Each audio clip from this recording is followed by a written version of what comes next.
عائشہ کیا ہے؟ سنی ہے، نبی کی سنتی ہے، مچھلی بھی سننی تھی، ٹن ٹناٹن سننی تھی۔ رب نے کہا مانگ، کیا مانگتی ہے؟ تو ہمارے نبی یونس کو شکم میں لے کے گردش کرتے رہی۔ مچھلی نے بڑے ادب سے کہا مولا اگر تو انعام دینا چاہتا ہے تو بھائی یہ انعام دے دے کہ میں نے سنا ہے تیرے محبوب آخری نبی محمد صلی اللہ علیہ وسلم کو تو نہر کوثر عطا فرمائیں گا، اے پروردگار مجھے نہر کوثر میں ڈال دے تاکہ نبی کے امتی جب جنت میں آئے تو میں ان کا دل لبھاؤں۔ اللہ نے مچھلی کو جنت میں نہر کوثر میں ڈال دیا۔ حضرت علامہ اسماعیل حقی کہتے ہیں عزیز غور تو کر، جس مچھلی کے شکم میں 40 دن اللہ کے نبی یونس رہے وہ جنت میں چلے گئی، اور جس شکم میں یونس کے بھی آقا مصطفیٰ 9 مہینے رہے وہ کافروں کے جہنم میں کیسے جا سکتے؟ مگر جس جماعت کا یہ عقیدہ ہو کہ نبی کے ماں باپ کو مسلمان نہیں سمجھنے کے لیے تیار، ان کو کیا حق پہنچتا ہے کہ جب ہم انہیں کافر کہے تو شکایت کرے کہ ہمیں کافر کیوں کہا جا رہا ہے؟ ہم کہتے تم نے تو کافر کہنے میں نبی کے ماں باپ کو بھی نہیں چھوڑا، تو تم کس کھیت کی بولی ہو؟ اور تمہارا دوگلا پنا دیکھو کہ تم یزید جیسے فاسق و فاجر کو مومن کہنے کے لیے تیار ہو، لیکن نبی کے والدین کو نعوذ باللہ من ذالک کافر کہہ رہے ہو۔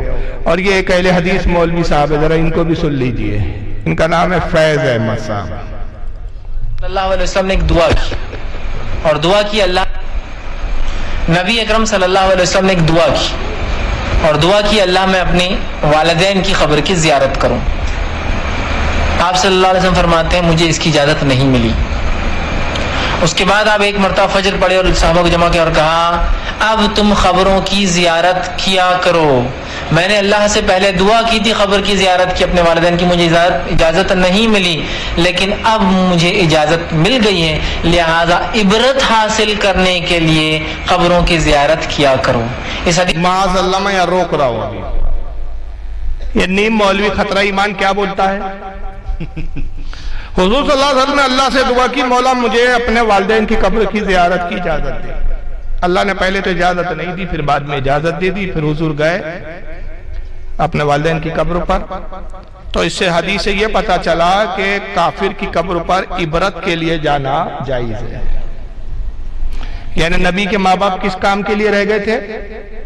عبرت کے لیے۔ ابھی عبرت ناک تو تمہیں دیکھ کر عبرت حاصل ہوتی ہے ہمیں کہ جہنمی کیڑے کیسے گھوم رہے ہیں، کیا کہنے، تمہیں دیکھ کر ہمیں اندازہ ہوتا ہے ابو جہل کیسا رہا ہو، تمہیں دیکھ کر ہمیں اندازہ ہوتا ہے کہ عبداللہ ابن ابی کیسا دکھتا ہے۔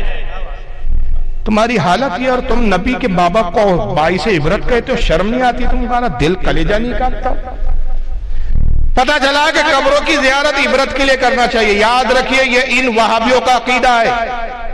اللہ کے رسول کی حدیث ضرور ہے، آقا نے فرمایا کہ قبروں کی زیارت کرو کہ یہ آخرت کی یاد دلاتی ہے، مگر یہ کن قبروں کے بارے میں کہا؟ یہ عام لوگوں کی قبروں کے بارے میں، مگر جو صالحین ہیں، جو انبیاء ہیں، جو اولیاء ہیں، ان کی قبروں پر عبرت کے لیے نہیں جایا جاتا بلکہ برکت کے لیے جایا جاتا ہے۔ واہ واہ واہ واہ واہ۔ اور اس کی دلیل آقا کی حدیث ہے، صحیح مسلم کی حدیث۔ آقا کہتے ہیں مررت علی قبر موسیٰ وہو قائم یصلی، میں شب معراج موسیٰ کی قبر پر گیا تو میں نے دیکھا موسیٰ اپنی قبر میں کھڑے اور نماز پڑھ رہے ہیں۔ سبحان اللہ سبحان اللہ۔ تو مجھے بتاؤ نماز پڑھنا عبرت کے لیے ہے کہ برکت کے لیے؟ آقا کہہ رہے ہیں کہ یہ عبرت نہیں، عبرت تو ان سے حاصل کی جاتی ہے جن کے اعمال بیہودہ تھے، بے شک، مگر جن کے اعمال اچھے تھے، جو جنت سدار چکے، ان سے عبرت نہیں حاصل کی جاتی، ان سے برکت حاصل کی جاتی، بے شک، ان سے رحمت کی امید کی جاتی ہے۔ تو یہ جناب یہ نتیجہ لاتے، یہ ہے ان لوگوں کے علم کا عالم۔ آگے سنیے کیا کہتے ہیں۔ مسلم اور غیر مسلم دونوں، اس حدیث سے کئی باتیں پتہ چلتی۔ پہلی بات، مسلم اور غیر مسلم دونوں کی قبروں کی زیارت ہو سکتی ہے۔ یہ لیجئے، یہ لائے مولوی صاحب نے خطرہ ایمان۔ اس حدیث سے پتہ چلا کہ مسلم اور غیر مسلم دونوں کی قبروں کی زیارت ہو سکتی ہے۔ کیوں؟ نبی کے ماں باپ تو کافر تھے، حضور نے اپنے ماں باپ کی قبر کی زیارت کی، تو اس سے پتہ چلا کہ کافر کی بھی قبر کی زیارت کرتی۔ وہابی جی بھول گئے کہ قرآن عظیم میں واضح حکم ہے، اللہ کے نبی جب عبداللہ ابن ابی کی قبر پر گئے اس کے بعد قرآن کی آیت نازل، محبوب اب تو آپ چلے گئے تھے، آئندہ کسی منافق اور کافر کی قبر پر کھڑے بھی مت ہونا۔ کیا بات ہے، سورہ توبہ کے اندر موجود ہے 10ویں پارے میں۔ اور اگر کافر کی قبر پہ جانا جائز ہے تو تم گاندھی کے مرکٹ پہ کیوں نہیں جاتے پھر؟ تو تم جایا کرو نا بھائی، عمل کرو اس حدیث پر، تم کیوں نہیں عمل کرتے؟ تو یہ یاد رکھیے کسی کافر کی قبر پر جانا یہ گناہ ہے، اور اگر معاذ اللہ اچھا سمجھ کے جائے گا تو کفر ہے، لیکن یہ غلط استدلال کر رہے ہیں جناب۔ آگے کہتے ہیں سنیے، اپنے والدین کی قبر کی، اب اس کی قبروں کی زیارت ہو سکتی ہے، اس لیے کہ آپ نے کیا کہا، میں نے اپنے والدین کی قبر کی۔ اب اس معاملے میں لوگوں کو بڑا وہ ہوتا ہے کہ آپ صلی اللہ علیہ وسلم والدین بھی غیر مسلم، لیکن اب مجھے اجازت مل گئی ہے، لہذا عبرت حاصل کرنے کے لیے قبروں کی زیارت کیا کرو۔ اس حدیث سے کئی باتیں پتہ چلتی۔ پہلی بات، مسلم اور غیر مسلم دونوں کی قبروں کی زیارت ہو سکتی ہے، اس لیے کہ آپ نے کیا کہا، میں نے اپنے والدین کی قبر کی۔ اب اس معاملے میں لوگوں کو بڑا وہ ہوتا ہے کہ آپ صلی اللہ علیہ وسلم والدین بھی غیر مسلم تھے، تو یاد رکھیے یہ بات بڑی سخت ہے، لیکن ہاں اس کی حقیقت یہی ہے۔ ابو داؤد کی روایت ہے، آپ صلی اللہ علیہ وسلم کا ایک صحابی عرض اللہ کے رسول، میرے والدین کہاں ہیں؟ تو کہا جہنم میں۔ وہ زاروں خطار رونے لگے کہ میرے والدین جہنم میں۔ دیکھا نبی اکرم صلی اللہ علیہ وسلم بھی رو رہے، کہا اللہ کے رسول آپ کیوں رو رہے ہیں؟ تو کہا میرے بھی وہی ہیں۔ صحیح روایت ہے، صحیح روایت ہے، تم جیسا مکار اور جھوٹا کوئی نہیں ہے۔ اللہ اس دور میں ایسے مکار یہ مولوی پیدا ہو گئے، اور یہ مولوی کہلاتے ہیں کم۔ ایک تو حلیہ دیکھو شرٹ پہنا ہوا ہے کم، عجیب حلیے ہوتے ہیں ان کے۔ اب کیا کہہ رہا ہے؟ اسی حدیث سے نتیجہ نکال رہا ہے کہ کافر اور مسلم دونوں کی قبر کی زیارت کی جاتی ہے، اور پھر اس کے بعد کہتا ہے کہ کچھ لوگوں کو بڑا حیرانی ہوتی کہ رسول اللہ کے والدین کیا کافر تھے؟ تو بات تو صحیح ہے تو کڑوی بات، لیکن صحیح ہے کہ رسول کے ماں باپ جو کفر پر ہی تھے معاذ اللہ۔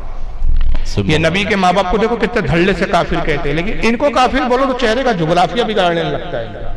پھر کہتے ہیں سنن ابو داؤد کی حدیث ہے کہ اللہ کے نبی فرماتے ہیں، ایک شخص حضور کے پاس آیا، سوری حدیث ہی ہے، یہ حدیث بیان کر رہے ہیں کہ سنن ابو داؤد کی حدیث ہے، ایک شخص حضور کے پاس آیا، کہا یا رسول اللہ میرے والدین کہاں ہے؟ سب سے پہلا تو جھوٹ اس نے یہاں سے شروع کیا کہ حضور سے اس نے والدین کا سوال نہیں کیا، صرف اپنے باپ کا سوال کیا، حضور میرا باپ کہاں ہے؟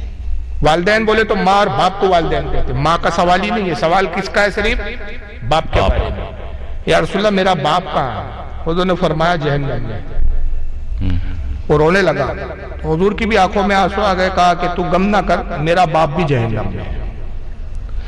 اب یہ حدیث میں تو موجود ہے، لیکن مولوی جی نے یہ توفیق نہیں ہوئی کہ اس کی شرح دیکھتے شارعین نے کیا کہا، باپ سے یہاں مراد کیا تھی، حضور کس کے بارے میں کہہ رہے تھے۔ ابن حجر اسقلانی سے لے کر امام قسطلانی تک جتنے شارحین حدیث کے، یہاں تک کہ ان کی اپنی جماعت کے ابن کثیر، حافظ ابن کثیر سب یہ لکھتے ہیں کہ حضور نے اس کو جب کہا کہ تیرا باپ جہنم میں تو رونے لگا، تو رسول اللہ نے کہ اس کو احساس کم ہو، اس کو تکلیف کم ہو، تو آپ نے فرمایا کہ میرا باپ بھی جہنم میں۔ تو یہاں باپ سے مراد حضرت عبداللہ نہیں تھے، بلکہ آپ کے چچا ابو طالب تھے۔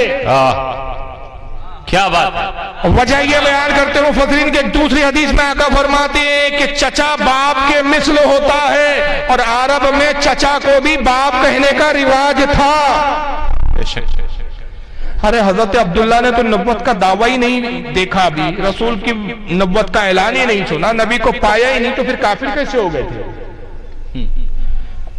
لیکن بہرحال میں بتانا یہاں سے یہ چاہ رہا ہوں آپ کو کہ جماعت کا شیوا یہ ہے کہ نعوذ باللہ من ذالک کے نبی کے والدین کو بھی بے دھڑک کافر کہتے ہیں، اس نبی کی والدین کو اور اس نبی کی ماں کو اور باپ کو کافر کہتے ہیں کہ جن کے بارے میں آقا کہتے ہیں کہ میں پاک بطنوں سے، پاک سلوبوں سے نکاح کے ذریعے پیدا ہوا ہوں۔ بے شک۔ اور حضرت آمنہ کے تعلق سے حدیثیں آتی ہے، ہمارے امام احمد ابن حنبل مسند میں نقل کرتے ہیں، بی بی آمنہ کہتی ہے جب رسول اللہ کی ولادت ہوئی تو مجھ سے ایک نور ظاہر ہوا، اور اس نور کی روشنی اتنی تیز تھی کہ میں نے ملک شام کے محلات کو دیکھ لیے۔ اور ایک روایت میں امام حیثمی مجموع الزوائد میں لکھتے ہیں کہ میں نے صرف شام کے محلوں کو نہیں بلکہ شام کی بستیوں کو بھی دیکھ لیا، بستیوں کے جو گھر تھے اس گھروں کو بھی دیکھ لیا، گھروں کے سامنے جو اونٹ بندھے تھے ان اونٹوں کو بھی دیکھ لیا، اور اونٹوں کے گلے میں جو رسیاں بندھی تھی ان رسیوں کو بھی میں نے دیکھ لیا۔ سبحان اللہ سبحان اللہ۔ مجھے بتائیے ایک کافر کی بینائی اتنی وسیع ہو سکتی ہے؟ ایک کافرہ اتنی دور تک دیکھ سکتی ہے؟ یہ اتنے دور ملک شام کہاں، مدینہ کہاں، مکہ کہاں، سینکڑوں میل کا فاصلہ ہے، یہ اتنے دور تک کس بنیاد پہ دیکھ رہی تھی؟ کیونکہ خود مومنہ تھی اور نبی کے نور سے فیض پا کر بینائی اتنی تیز ہو گئی کہ ملک شام کے محلات نظر آئے۔ سبحان اللہ۔ خود حضرت بی بی آمنہ فرماتی ہے کہ محمد صلی اللہ علیہ وسلم جب پیدا ہوئے مجھے کوئی تکلیف کا احساس تک نہیں ہوا جیسے عورتوں کا احساس ہوتا ہے۔ حضرت شفا ایک صحابیہ ہے جو دائی کے فرائض انجام دے رہی تھی، عبد الرحمن ابن عوف صحابی رسول ان کی والدہ ہے۔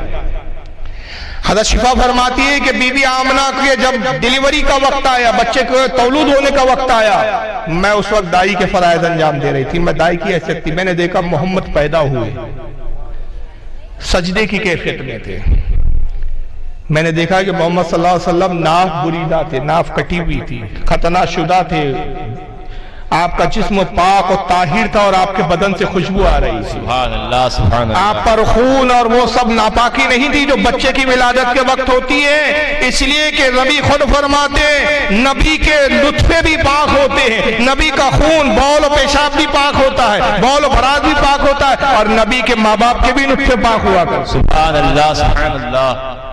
تو بتائیے کافروں کے نطفے بھی پاک ہوتے ہیں؟ معاذ اللہ کریں۔ فرماتی ہے کہ حضور پر کوئی ناپاکی کے اثرات نہیں تھے، پاک کو صاحب حیران ہو گئی کہ یہ پہلا بچہ دیکھ رہی ہو جو ناف بریدہ ہے، ناف کٹی ہوئی ہے، ختنہ شدہ ہے۔ تبھی کسی کونے سے آواز آئی شفا حیران نہ ہو، یہ ہمارا محبوب ہے، ہم نے ختنہ شدہ ناف بریدہ بھیجا ہے اس لیے کہ محمد وہ ہے جس پر ساری کائنات پر محمد کا احسان ہے، محمد پر کسی کا احسان ہے۔ سبحان اللہ سبحان اللہ۔ کوئی کل دعویٰ نہ کرے کہ ہم نے محمد صلی اللہ علیہ وسلم کی ختنہ کرائی تھی، کل کوئی دعویٰ نہ کرے کہ میں وہ ہوں جس نے ناف کاٹا تھا، بے شک سب محمد کے محتاج ہے صلی اللہ علیہ وسلم۔ حضرت شفا کہتی ہے حضور سجدے کی حالت میں تھے، آپ کے لب ہل رہے تھے، میں قریب گئی، کانوں کو لگایا، لب کے آواز آ رہی تھی رب حبلی امتی، سبحان اللہ رب حبلی، سبحان اللہ۔ پتہ چلا نبی پاک صلی اللہ علیہ وسلم 40 سال میں نبی نہیں بنے، جس وقت آپ کی تخلیق ہوئی اس وقت بھی نبی تھے، اور اولین تخلیق آپ کی کیا تھی؟ یہ تو بشری تخلیق تھی دنیا میں، اولین تخلیق آپ کی نور کی شکل میں تھی، بے شک۔ اور جس وقت آپ کا نور خلق ہوا، جس وقت نور کی پیدائش ہوئی اس وقت بھی آپ نبی بن کر مبعوث تھے، نبی ہی تھے، ایک لمحہ بھی ایسا نہیں گیا کہ آپ نبی نہ ہو۔ پھر حضرت شفا کہتی ہے کہ حضور صلی اللہ علیہ وسلم میرے درمیان سے اچانک غائب ہو گئے، میں حیران ہو گیا، محمد غائب کیسے ہو گئے، کہاں گئے؟ کوئی جن اٹھا کے لے گیا، کوئی شیطان اٹھا کے لے گیا؟ میں حیران ہوئی، کہا کہ اے آمنہ خبر لو تمہارا بچہ نظر نہیں آ رہا۔ حضرت بی بی آمنہ گھبرا گئی، کہا کہ میرے بچے کو کون لے گیا، ذرا دیکھو، اس کمرے میں تمہارے میرے سوا کوئی نہیں ہے۔ کہتی ہے کہ اس کمرے میں جب کوئی انسان نہیں تو یقیناً ہو سکتا ہے کوئی جن اٹھا کے لے گیا ہو۔ اے آمنہ تمہارا بچہ اتنا حسین و جمیل پیدا ہوا کہ اتنا خوبصورت بچہ میں نے آج تک دیکھا نہیں، مجھے اندیشہ ہے کہ کوئی جن اٹھا کے لے گیا۔ تبھی آواز آتی ہے اے شفا، اے بی بی آمنہ فکر نہ کرو، فرشتے محمد کو لے گئے ہیں اور دنیا کی سیر کرا رہے ہیں، اس لیے کہ اس پوری دنیا پہ محمد کو حکومت کرنی ہے۔ سبحان اللہ سبحان اللہ۔ جہاں جہاں محمد کی حکومت ہے اس علاقوں کو دکھایا جائے۔